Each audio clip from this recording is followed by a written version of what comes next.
front of Claire. So Claire is going to talk to you now about going paperless in the inpatient areas. Over to you, Claire. You need to do next slide. Okay, my name is Claire Young. I am Joint Interim Head of Therapies here at the RUH, and for my sins I've been the therapy workstream lead for our Paperless inpatient project here at the RUH. Jump to the next slide. So I was having a little think about what I'm going to talk to you about today, full of self-doubt as normal, thinking what on earth have I got to say that's interesting about this. But by the time I'd written my slides, I realised there was a bit of a structure to it, so this is it. I'm going to give you a bit of background. I'm going to talk about why we're going paperless, how we're doing it to some extent, some key parts and things that I reflected on over the last year or so, a few little challenges, and where we're headed next. So you'll see that these little circles are kind of at the top left of my slides, so you've got an idea of where we are in the presentation as well. Because I like a structure and an arc, a story arc, so it's got it there. Got it. Okay, next slide. So here we are, the background, the beginning. So I became Deputy Head of Therapies in September 22, which just happened to coincide with the start of the Paperless inpatient project here at the RUH. So having already got a bit of an interest in digital myself and feeling relatively confident, certainly compared to a lot of my colleagues, in using a computer and digital things, I put my hand up and said, well, I'll lead the therapies bit on that, not really knowing what I was undertaking at the time. And at the time we already had in place some electronic patient records for outpatients. So we had EPR already in our outpatient department, and we had EPMA as our electronic prescribing activity was already on the system, and EOBS had already launched as well, so that had launched just a few months before September 22. So I wasn't massively involved in the outpatient electronic records. I was working in inpatients at the time as a speech and language therapist, so I didn't do a huge amount of that. But I was trained as a champion in the electronic prescribing, so I wasn't a prescriber myself, but I went and did some additional training and did support on the wards, and looked after a few nurses over a weekend when it launched, and I'm pretty sure I prevented a few from handing in their notice there and then, just by standing alongside them, showing them the buttons to click, and having a bit of a clinical head on me while they were trying to figure out how to administer medicines in a new way. And like I said, the EOBS came in just before I stopped being clinical, so I did get my little barcode stuck to my badge, and I scanned it a couple of times to do the EOBS, but other than that I didn't do a huge amount of that. So that's where we were at the time. I think the next slide shows it in a little bit more detail. Oh no, that shows you Millennium, fine. So we use Millennium here at the RUH, it's a Cerner programme, and this screen isn't a real patient, don't panic. It's just taken from some training slides, but for those of you who don't know what Millennium looks like, this is it, and you get a patient bar across the top and all sorts of stuff down the left-hand side that you can click on. And this particular slide shows a clinic notes, so it shows how you would perhaps put in your physiotherapy notes and then just type into that big space what you got up to, your usual documentation, and then sign it and save it. So that's Millennium, and that's the system that we're using for all of those things that I mentioned. Now the next slide I think shows us the timeline. There it is. So this is the electronic patient record timeline. So you can see that we got Millennium in the RUH in 2011, and the Paperless outpatient project actually started in 2016, and you can see that it didn't finish till November 2021. So that was 5 years of work to get from paper records in outpatients to being properly paperless, which does actually make me feel a little bit better in terms of where we're at with the inpatient stuff.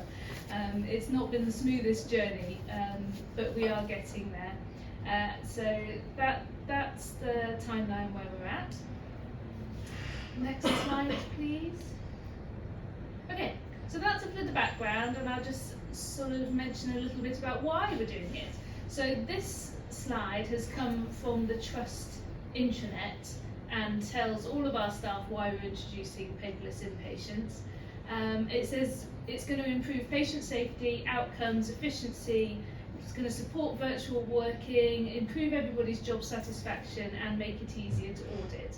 And I don't disagree with any of that, but it does make it rather dry and boring, if I'm honest. So the next slide shows you why I'm interested in going paperless.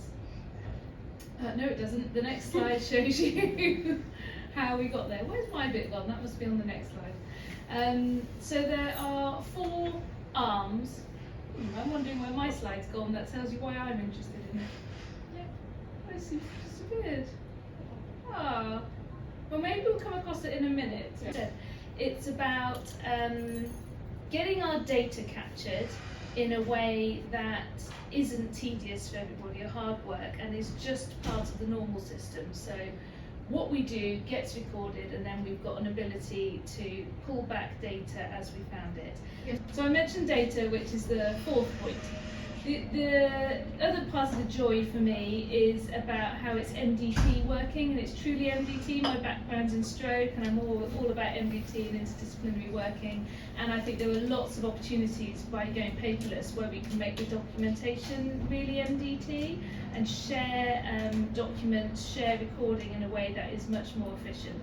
So we're trying to reduce duplication and save time for everybody, which I think is a real pro. I also have noticed, and I'm really happy, that this is a way to collaborate more with the nurses by sharing documentation. Again, there's quite a lot of duplication in the information that nurses were collecting and writing down, but the therapists would then come along and do the same thing, but on a different form. And by doing this work and going through the process of becoming paperless, we've identified ways in which we think the same as nurses and do the same as nurses, and that documentation can then be shared and just sort of actually puts the patient first, rather than just coming at it from our own angle, which is really great. And also there's an opportunity here for us to access old information, whereas previously you'd have old notes stacked up on the trolley on the ward, and you'd be like literally leafing through piles and piles of paper to find out what happened. Going forwards, it will be so much easier to see what's happened on previous admissions and find out that patient's journey in a much more holistic way, which I think is a real plus. So now we can go back to that slide. Yeah, that's one. Thank you. So there was quite a few work groups involved in the Paperless Inpatients project, and the people part of it and the different work streams there was only really one aspect of it. So I sort of sat and led the therapy work stream bit, and there was a doctor's work stream lead and an equivalent for nursing as well. But also the Paperless Inpatient project was looking at equipment, it's looking at electronic whiteboards and also virtual ward rounds. So I just wanted to show you that it was sort of sat in a context of these other things that were going on as well. But I wasn't on my own, which is what the next slide shows, and I very much felt like this has been a bit of a jigsaw puzzle kind of activity where I've brought along the clinician's point of view and done my best to represent the clinicians, therapists and dietitians here at the RUH for what's required in paperless inpatients. But I've had to work really closely with some fantastic IT change team who have brought the sort of tech side of it, and we've had to have some conversations and try and explain to each other what's possible, what needs to be done, how it's done now, what it might look like in the future. And it's like all of our pieces of knowledge have been a piece in the jigsaw puzzle that we've all slotted into place in order to try and build something that will work. So worked with three IT girls in particular, Claire Bell, Jess Flowers and Dominique Emmanuel, who've been completely brilliant over in IT and developed really good relationships with them. And in therapies here, I also had a Band 6 OT who was growing a baby at the time, so couldn't be on the wards. So she sat up here and did loads of work for me as well. Her name's Sarah, so I have to give a lot of credit to Sarah for doing a huge amount towards this. So the next slide shows how the PIT project was split into a kind of doctors, nursing and therapy work stream. And in therapies, all of those circles and dots there show you how we sort of divided up therapies, which was very natural to do because that was our therapy teams anyway, the sort of specialty teams.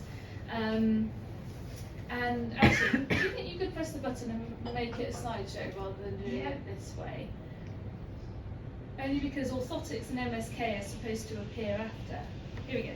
So there you go. What I discovered as time went on, we initially started with those green dots and paediatrics slightly aside but partly in the party, was that what we were doing in inpatients also impacted on outpatients to some extent, because referral systems were changing slightly and some of the forms and things that they were using were shared. So that's come out of the woodwork as we've gone along, and I refer to that later. So what did we do?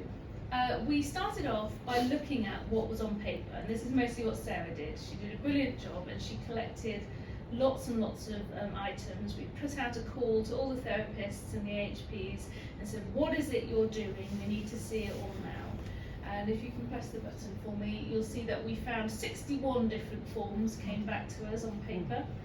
And of those 61 forms, 18 of them were sort of not owned by us, so they were either assessments that were standardised in some way, or another trust had provided them that we filled out and sent back to them, or came from particular professional bodies or organisations.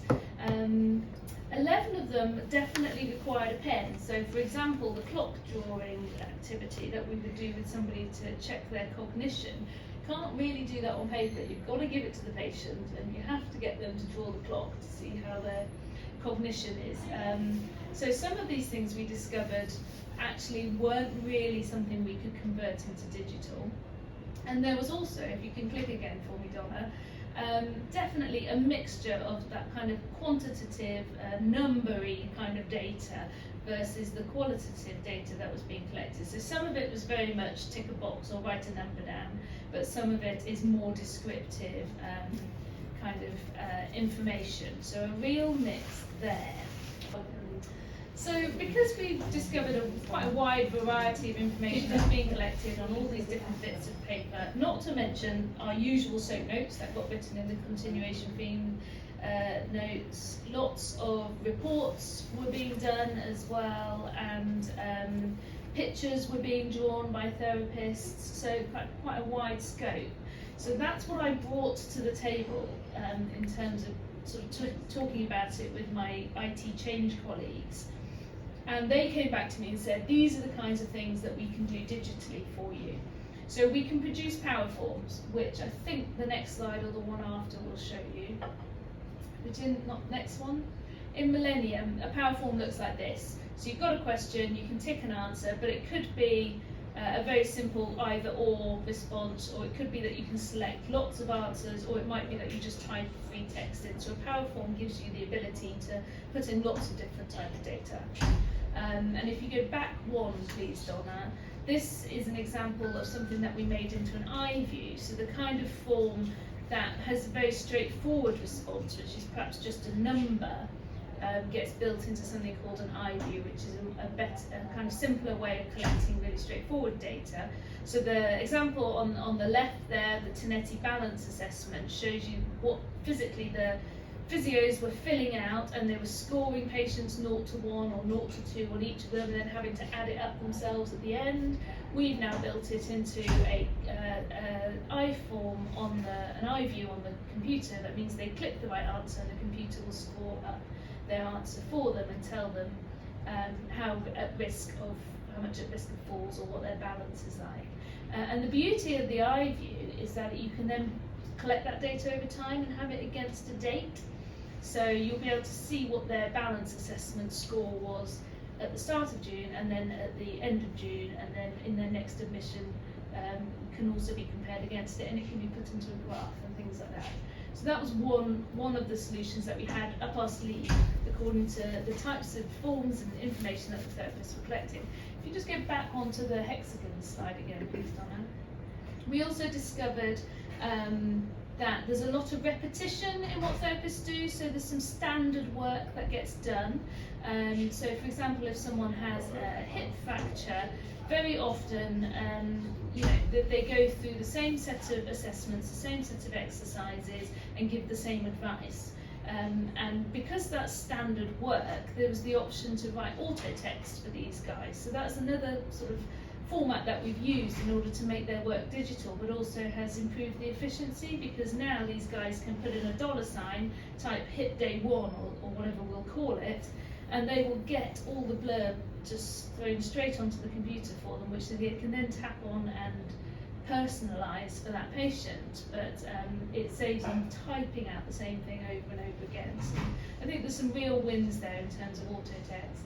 Interestingly, one of the pushbacks that I've received is that by providing that feature of auto text, someone being able to type in hip day 1 and getting what they should do with the patient essentially documented, is I was told, well, how are the students going to know what to do? How are we going to test our students in knowing that what they're supposed to have done, how they're supposed to have documented it, how have they done it accurately? Because they'll just use the auto text feature, and it will be almost a cheat for them to sort of skip. And so there's a real feeling out there that how we document is part of the therapeutic process in terms of our own thinking and analysis, which I actually, as a speech and language therapist, I also remember feeling and thinking that at the time, is writing down and documenting what happened is part of how I analyse what happened, because sometimes I don't know what the plan's going to be until I get to the end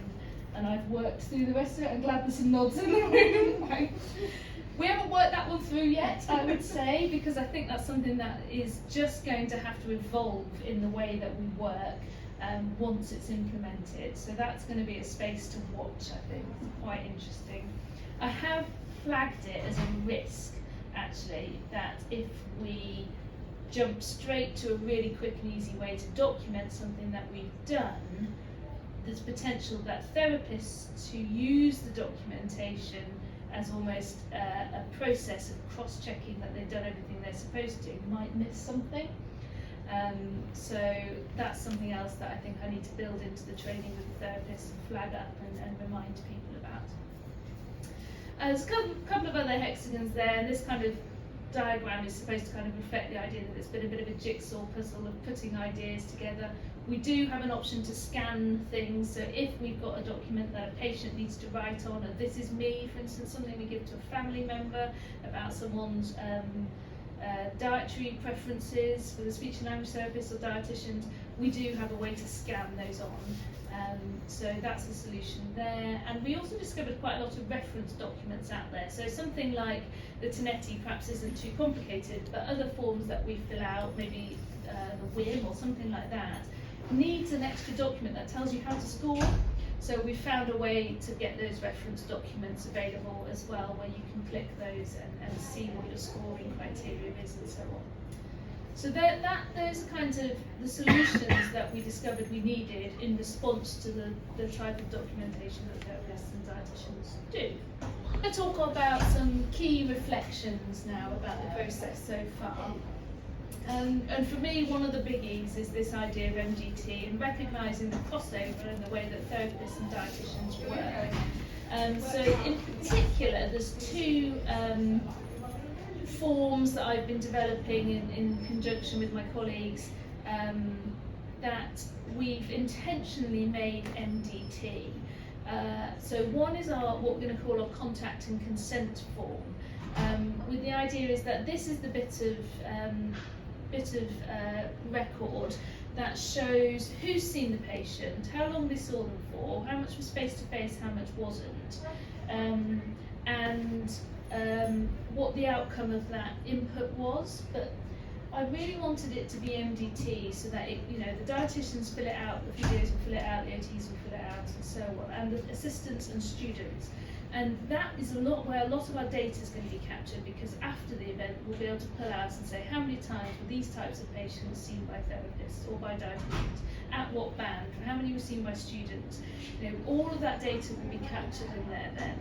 and also what the outcomes were. Did we just assess and advise? Did we keep seeing them? Did they decline? You know, how many of them have capacity to consent will be captured in there. And all of those things are necessary professionally for all of us to capture. So I'm really excited about being able to put that all in one place for everybody and have one form that everyone can use.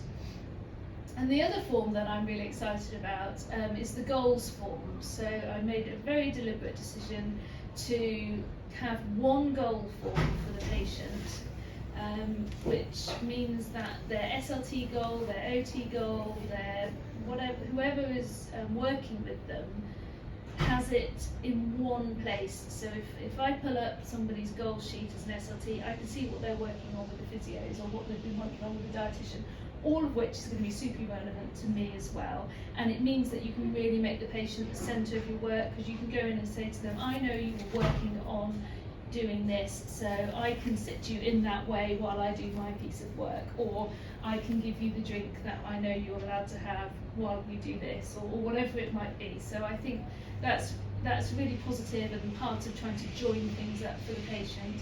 It will also act as a record of progress for that person while they're here with us, and then can be a handover to community partners. So we've built into that a section which is about longer term goals. So the shorter term goals are probably the things that they'll have to try and achieve while they're here in order to move on. But there's a longer term goals, because we recognise that patients don't always think about the one step they need in order to get home. They're probably thinking about something that they might want to be able to do in 3 months' time. And that is something that we would definitely want to record and recognise, but then we might be handing to our community partners and therapists and saying they told us they want to work on this.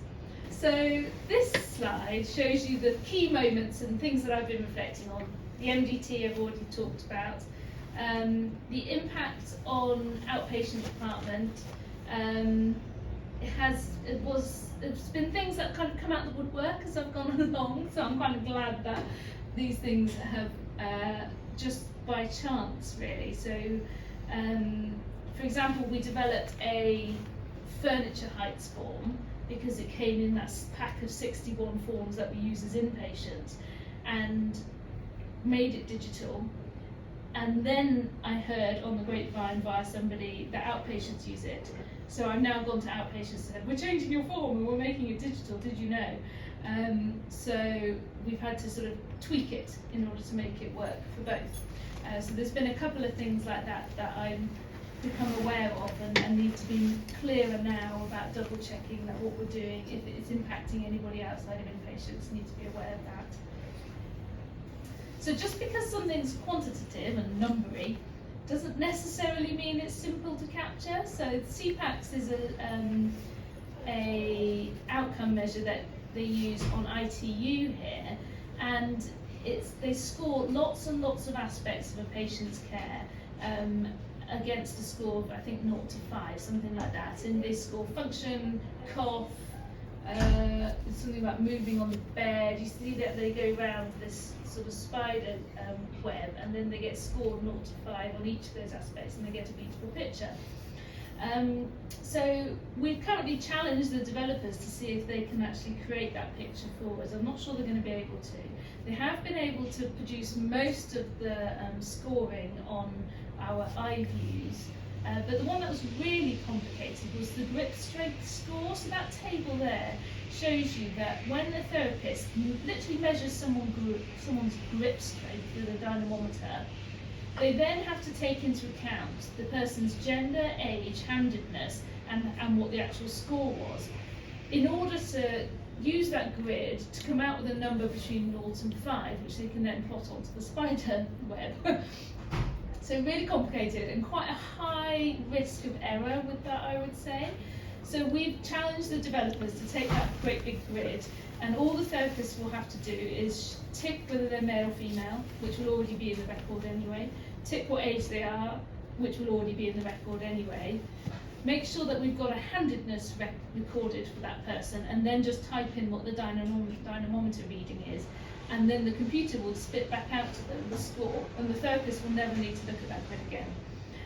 So that, I think, shows that it's not necessarily simple when it's based on a number, but has potential to reduce error and make life a lot easier for the people who are trying to record an outcome measure.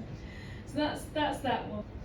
The social history was a really interesting conversation because it starts with the doctors, the nurses add to it in their assessments, and then therapies tend to come along and add even more detail, which is why I've shown it as this kind of pyramid of information. We sort of, therapists and dietitians tend to put in the most detail, but it builds on what has been done before by the doctors and the nurses. So we've done quite a lot of work on how we do that and recognising the bits that the doctors put in, and then our social history essentially expands then that the nurses can include more information, and then expands again and the therapists can include more. So I won't talk about that in any greater detail other than to say it felt like quite a good challenge and a way to come up with how we would manage that. Lovely. So unfortunately at the moment, whilst getting really close to having it all ready to go, the Trust has had to rejig the funding and move the funding that was available for PIP to another project, which means that at the moment this is essentially on hold. It's a real shame, and it's been hard not to kind of get despondent with that. There's good reasons for it, but what we're doing is we're just trying to get as much signed up as we can with the developers so that they can plod on developing it. The bit that we don't have the money for is the devices, because we can't move into a paperless world if we don't have devices to actually record our notes electronically on, so we recognise that. So we're looking at what we can do without devices, and ED is the next focus. But what we're trying to do essentially, and that's why I've got that picture, is get it ready to lift off the shelf for the minute that we've got the devices and the funding is made available again to replace the computers on board and make sure everybody's got enough devices to do it, that the project is ready to lift off and go. There's a few other things that were going on. So it wasn't all joy. I found a lot of joy in it. I don't know if you've seen the film Inside Out. Yeah, I recommend it. It's really good. But these guys all represent a different emotion. So the purple chap is fear, and I think in terms of the teams, there is a bit of fear about whether there's going to be enough devices, whether things are going to be flexible enough for them to record new things in new ways. There's some worry about that, and some people who feel like there's a lot to learn in order to manage this.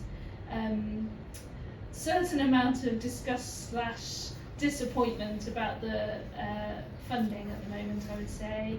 Computers do have a tendency to make people feel a bit frustrated and angry, so what we need is for them to work well for us, so we'll do that, get that in place as much as possible and test as much as possible so that the things work. And I think there's a certain amount of sadness, or at least fatigue, around change as well going on at the moment, which is something else that we're trying to acknowledge and help people work through.